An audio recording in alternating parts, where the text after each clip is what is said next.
கோவர்தனம் தாங்குதல். ஸ்ரீ கிருஷ்ணன் பசுக்களை மேய்த்துவிட்டு திரும்பிய போது ஒரு நாள் மாலை விரஜ கோபர்கள் ஏதோ யாகத்திற்கான ஏற்பாடுகள் செய்து கொண்டிருப்பதைக் கண்டார். அது பற்றி கேட்டதற்கு நந்தகோபர் மழைக்குத் தலைவன் இந்திரனென்றும் இந்திரனை மகிழ்விக்க யாகம் நடக்கப் போகிறதென்றும் கூறினார். பகவான் இந்திரனுடைய ஆணவத்தை போக்க எண்ணினார். அவர் விரஜத்திற்கு மலையரசனான இந்த கோவர்தனன்தான் தேவதை, நாம் எல்லோரும் இம்மலையை பூஜை செய்யலாம் என்று கூறினார். பகவான் ஸ்ரீ கிருஷ்ணனின் விருப்பத்திற்கேற்ப ஆயர்கள் இந்திர யாகத்தை கைவிட்டு விட்டனர். இந்திர யாகத்திற்காக சேகரிக்கப்பட்ட பொருட்கள் அனைத்தும் கொண்டு மறுநாள் காலையே மலையரசன் கோவர்தனனுக்கு பூஜை செய்தனர். ஆயர்கள் பசுக்களையும் அந்தணர்களையும் கூட பூஜித்தனர்.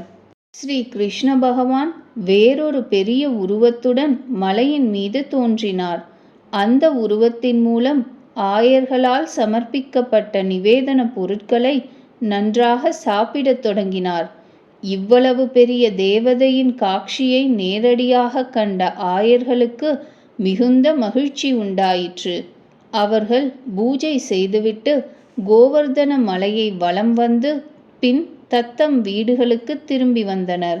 தேவர்களின் அரசனான இந்திரன் ஆயர்கள் தனது யாகத்தை நிறுத்திவிட்டதை கண்டதும் மிகுந்த கோபமடைந்தார்.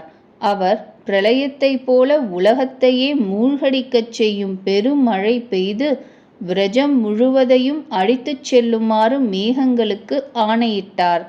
பிரளய மேகங்கள் யானை துதிக்கை போன்ற தாரைகளை மழையாக பொழிவித்தன. பெரும் புயல் காற்று வீசியது. ஆலங்கட்டிகள் விழத் தொடங்கின. மேகம் கர்ஜிக்கவும் தொடர்ந்து மின்னல் கண்களை பறிக்கவும் தொடங்கியது.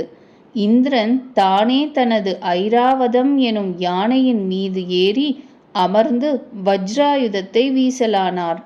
விரஜத்தில் 4 புறமும் நீர் நிறைந்து விட்டது. மனிதர்களும் விலங்குகளும் குளிரின் காரணமாக வெடவெடவென்று நடுங்கத் தொடங்கினர். மக்கள் எல்லோரும் பயந்து விட்டனர். அவர்கள் ஸ்ரீ கிருஷ்ணச்சந்திரனிடம் ஓடி வந்து சரணாகதி அடைந்தனர். உயிரை காப்பாற்றும்படி வேண்டிக் கொண்டனர். இந்த எல்லா தொல்லைகளையும் தருவது இந்திரன்தான் என்பதை பகவான் ஸ்ரீ கிருஷ்ணர் அறிந்துவிட்டார். அவர் மலையரசன் கோவர்தனத்தின் அருகே சென்றார். அந்த 7 கோச பரப்பு உள்ள மலையை அவர் இடது கையாலேயே குடையைப் போல் எளிதாக எடுத்துக்கொண்டார். பகவான் ஆயர்களிடம், நீங்கள் பயப்பட வேண்டாம், தத்தம் பசுக்களையும் வீட்டிலுள்ள எல்லா சாமான்களையும் எடுத்துக்கொண்டு இந்த மலைக்கு கீழே வந்துவிடுங்கள் என்று அருளினார். விரஜவாசிகள் அனைவரும் தம் கால்நடைகளோடும் வீட்டு சாமான்களோடும் அந்த மலைக்கு கீழே வந்துவிட்டனர். 7 நாட்கள் இரவும் பகலும் மழை பெய்து கொண்டே இருந்தது.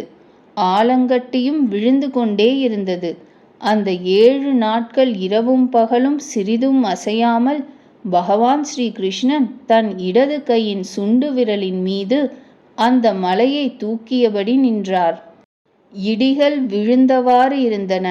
ஆனால் மலையின் கீழே ஆயர்களுக்கு இந்த உபத்திரவங்களை பற்றிய விவரமே தெரியவில்லை. மலைக்கு மேலே பகவானின் சக்கரம் சுழன்று கொண்டே இருந்தது. அது மழை நீரை வற்ற வைத்து கொண்டே இருந்ததால் யமுனையில் வெள்ளம் ஏற்படவே இல்லை. 7 நாட்களில் பிரளய மேகங்களில் நீர் தீர்ந்துவிட்டது. வஜ்ராயுதத்தை வீசி வீசி இந்திரனின் கைகள் களைத்துவிட்டன. இந்திரனின் ஆணவமும் அழிந்துவிட்டது. அவர் மேகங்களை தடுத்தார். மழை நின்று வெயிலும் வந்துவிட்டது. தத்தம் பசுக்களுடனும் பொருட்களுடனும் மலையின் கீழிருந்து கிளம்பி தம் வீடுகளுக்கு செல்லுமாறு ஸ்ரீ கிருஷ்ணன் ஆயர்களுக்கு ஆணையிட்டார். எல்லோரும் அங்கிருந்து கிளம்பிச் சென்றபின் பகவான் மலையை முதலில் இருந்ததைப் போல் பூமியில் வைத்துவிட்டார். தன் ஆணவம் அழிந்தபின் இந்திரன் ஸ்ரீ கிருஷ்ண பகவான் சாக்ஷாத் பரமாத்மா என்று அறிந்து கொண்டு விட்டான். அவர் தனிமையில் ஸ்ரீ கிருஷ்ண பகவானிடம் காமதேனுவுடன் வந்தார். ஸ்தோத்திரங்கள் செய்தார். தனது குற்றங்களை மன்னிக்கும்படி வேண்டினார். காமதேனு தனது பாலினாலும் இந்திரன் ஆகாய கங்கையாலும் ஸ்ரீ கிருஷ்ண பகவானிற்கு அபிஷேகம் செய்தனர். அவரை பசுக்களின் இந்திரனாக்கினார்கள். இதனாலேயே பகவான் ஸ்ரீ கிருஷ்ணனுக்கு கோவிந்தன் எனும் பெயர் உண்டாயிற்று.